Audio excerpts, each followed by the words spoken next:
आप देख रहे हैं आरपीआई न्यूज इंडिया और लॉग इन करें खबरों के लिए आरपीआई न्यूज इंडिया। आइए एक खास रिपोर्ट संवाददाता बलिया ईश्वर चंद की। सबसे पहले मैं आपका परिचय जानना चाहूँगा। मैं लालू राम मिर्धा 357 विधानसभा बिलथरा रोड, कांग्रेस पार्टी इंडिया महागठबंधन का भावी प्रत्याशी हूँ।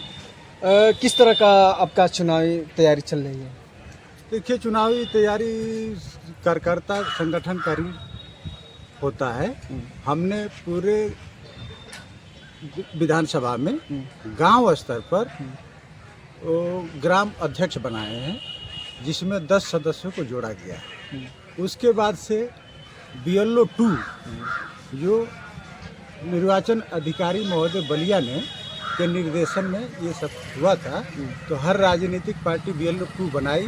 उसमें कांग्रेस पार्टी भी सीयर विधानसभा और बेलथरा नगरा ब्लॉक का हम लोग BLO 2 बनाया है।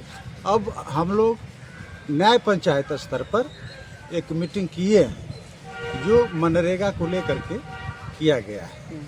अब आगे संगठन बनाने के लिए अब नए सिरे से हर गांव स्तर पर हम मीटिंग करने जा रहे हैं। चुनाव पहली बार लड़ रहे हैं कि या इससे पहले भी आप चुनाव लड़ चुके हैं कांग्रेस पार्टी से? कांग्रेस पार्टी से भी चुनाव में नहीं लड़ा। अदर पार्टी से 27 में लड़ना है।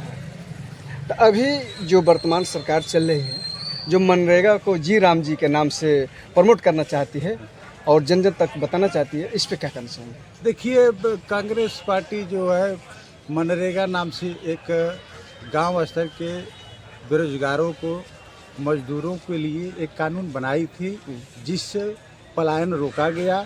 गांव स्तर पर सभी मजदूर काम करते थे, उनको समय समय पर मजदूरी दिया जाता था, समय समय पर काम दिया जाता था। लेकिन जो भारतीय जनता पार्टी जी राम जी करके उसी कानून को नए रूप में बनाई है। नाम चेंज कर दिया, काम तो वही रहेगा। नहीं, काम भी चेंज किया है। काम भी चेंज है। जैसे काम उन्होंने किया है कि जो 100 दिन का रोजगार देती थी कांग्रेस पार्टी, ये 125 दिन का दे रहे हैं। जो 1 महीने पर काम का भुगतान कांग्रेस पार्टी करती थी, ये 1 हफ्ते में कर रहे हैं। लेकिन कहने का मतलब कि ये केवल कह रहे हैं, दे नहीं पा रहे हैं, न देंगे। क्योंकि ये जो कथनी ये कहे हैं उसको कर नहीं पाएंगे। इसलिए ये हमको विश्वास है कि जी राम जी करके ये रोजगार नहीं दे पाएंगे। इसलिए कांग्रेस पार्टी जो है इसका विरोध कर रही है कि इस जी राम जी कानून को आप हटाइए और पहले से जो कांग्रेस पार्टी कानून लाई थी उसको लागू करिए। इसके लिए हम लोग संघर्ष कर रहे हैं। देखा जाए कि उत्तर प्रदेश में और विशेष कहिए तो बलिया जिला में आपका कहीं दूर दूर तक विधायक नहीं है, और 2027 में कौन सा लक्ष्य आपका रहेगा कि जो आपका सरकार पूर्ण बहुमत में लाने का प्रयास करेगा? देखिए, बलिया जिला की हर सीटों पर समाजवादी पार्टी के विधायक जीते हैं। एकमात्र भाजपा के जीते हैं और एक बसपा के जीते हैं। 6 सीटों पर सपा के कैंडिडेट जीते हैं। रह गया सवाल ये कि बेलथरा रोड विधानसभा में जो भाजपा से जो जीते थे, वो सपा के समर्थन से ही जीते थे। आज जो है इंडिया महागठबंधन बेलथरा रोड में सपा समर्थित कांग्रेस पार्टी का उम्मीदवार लड़ेगा और जीतेगा। कांग्रेस पार्टी 2027 में कौन से मुद्दे पर चुनाव लड़ेगी और विजय प्राप्त करेगी? गरीबी, बेरोजगारी, महंगाई पर विशेष हम लोगों का फोकस रहेगा। ये तो वर्तमान सरकार भी गरीबी, महंगाई, बेरोजगारी पे ध्यान दे रही है, कर रही है, लेकिन कहाँ दे पा रही है। जब से बीजेपी सरकार आई है, तब से उत्तर प्रदेश में कहाँ नौकरियाँ दे पा रही है, कहाँ बेरोजगारी। यदि आप विधायक बनते हैं तो क्या करेंगे? सबसे पहले आपका विकास का मुद्दा क्या रहेगा? देखिए, सभी ये तो कांग्रेस पार्टी का एक अलग घोषणा पत्र होगा, लेकिन मेरा व्यक्तिगत घोषणा पत्र बहुत लंबा चौड़ा है। इसको मैं बाद में बताऊंगा। अभी नहीं बताएंगे? अभी नहीं बताएंगे, और पंपलेट छपवा रहे हैं। आखिर नहीं बताना क्या रीजन है? क्या उसमें ऐसा है ना कि वो उसको अभी लिखे हैं और उसको आप सुनेंगे तो आपको हास्यास्पद लगेगा।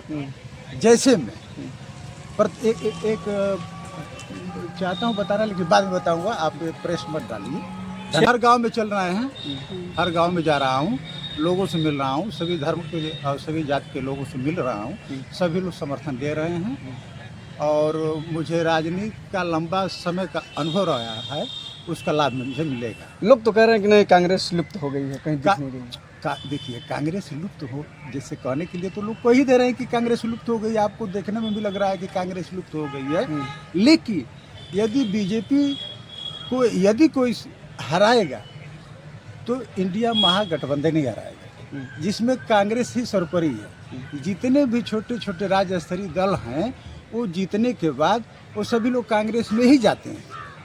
नहीं, सूत्रों द्वारा सूचना और लोगों का कहना है कि नहीं, आप कहना कि कांग्रेस हरा गई, यहाँ क्षेत्रीय लोग कह रहे हैं कि नहीं, यदि कोई हराने वाले है तो बसपा ही ऐसी पार्टी है कि जब बीजेपी जाती है तो बसपा वापस करती है। अब देखिए राजनीति का पहलू आज ये हो गया पूरे भारत में कि छोटे छोटे जो दल हैं उनमें दम तो है, लेकिन वो सरकार नहीं बना सकते, वो भाजपा को हरा नहीं सकते।